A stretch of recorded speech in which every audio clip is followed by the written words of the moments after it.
Hello hi friends, ఎలా ఉన్నారు? బాగున్నారా? నేను మీ పర్వీన్ అండి, నెల్లూరు నుంచి. ఇక్కడ నేను జలుబు ఉంది మా ఇంట్లో అందరికీ. జలుబుకి బాగా పనిచేసే కూర చెప్తున్నానండి. ఇవి ఎండి పక్కిలు శుభ్రంగా కడిగి పెట్టుకున్నాను. ఇది మామిడికాయ. ఇక్కడ ఒక 4 వంకాయలు తీసుకున్నాను, పెద్ద పెద్ద వంకాయలు. ఇక్కడ 3 ఆనియన్స్, ఒక 5 టమాటాలు తీసుకున్నాను.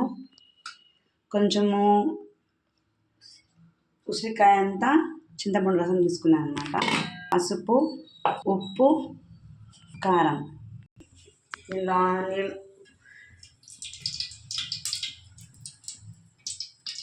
ఆయిల్ వేసుకున్నాను అనమాట. కొంచెం ఆవాలు వేసుకుంటున్నాను.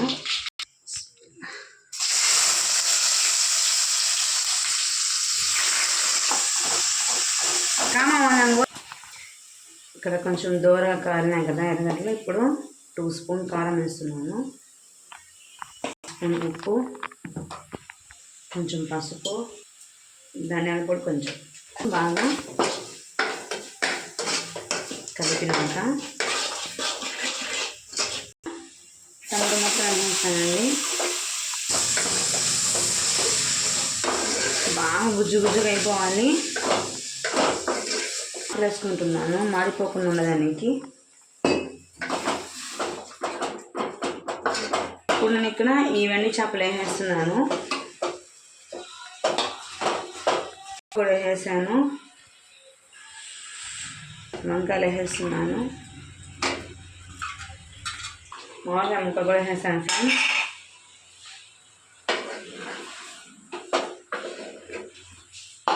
ఫ్రెండ్స్ ఇక్కడ కొంచెం వాటర్ వేసుకుంటున్నాను నేను. ఈ వంకాయ కొంచెం మెత్తపడినాక నేను పూసేస్తానండి. ఇలా మిక్స్ చేసేసాను కదా.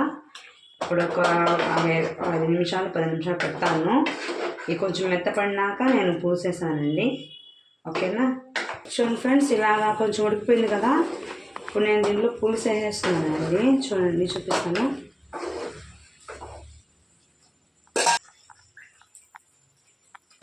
చేసేసాను.